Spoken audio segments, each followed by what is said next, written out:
এ যেন অলৌকিক, কল্পনাকেও হার মানাবে যে ঘটনা। কারণ খালে পড়ে শিশু চেহরিশ নিখোঁজ হয় ফুপুর বাড়ির সামনে, কিন্তু মরদেহ পাওয়া যায় ৫ কিলোমিটার দূরে বাবার বাড়ির পাশে, তাও আবার খালের ১০টি আঁকাবাঁকা বাঁক পেরিয়ে। সময়ও কম নয়। ঘটনাটিকে কি কোনোভাবেই স্বাভাবিক বলা যায়? না, এমন অলৌকিক ও কাকতালীয় ঘটনা ঘটেছে বারআউলিয়ার পুণ্যভূমি বন্দরনগরী চট্টগ্রামে। ঘটনাটি অবাক করেছে সবাইকে। এতগুলো খালের সরু পথ মারিয়ে কিভাবে বাবার বাড়ির সামনে চাক্তাই খালে ভেসে এলো চেহরিশের নিতর মরদেহ, সেই প্রশ্ন এখন চট্টগ্রামের মানুষের। একটি বাক্য সবার মুখে, আল্লাহর কুদরত ছাড়া কিছুই নয়। আল্লাহ যেন দেখিয়েছেন তার কেরামত। ওখানে যে দেখতে পারি একটা বাচ্চার লাশ পড়ে রয়েছে।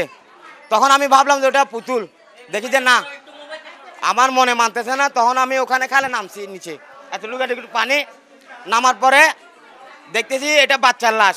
যে এলাকায় আমরা খুঁজেছি কালকে আমাদের এই যে হিজরা খালে, এটা রাজাখালী খালে চলে এসছে।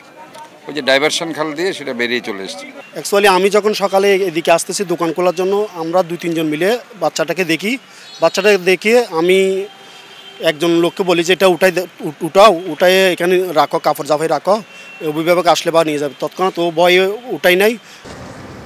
বলছি, শুক্রবার রাতে চট্টগ্রামের চকবাজারের কাপাসগোলায় হিজরা খালের দুর্ঘটনায় নিখোঁজ ৬ মাসের শিশু সেহরিশের কথা। যে কোমলমতি শিশুর জন্য কেঁদেছেন সবাই। রাতে মা ও দাদিসহ রিকশায় করে ফুফুর বাড়িতে যাওয়ার পথে রিকশা উল্টে খালে পড়ে যায়, কিন্তু কিছুদূর ভেসে গিয়ে মা ও দাদি পাইপের সঙ্গে আটকে পড়ে। তবে প্রবল স্রোতে মায়ের কোল থেকে হারিয়ে যায় শিশুটি। যদিও ব্রিজের স্ল্যাব খুলে উদ্ধার করা হয় মা ও দাদিকে।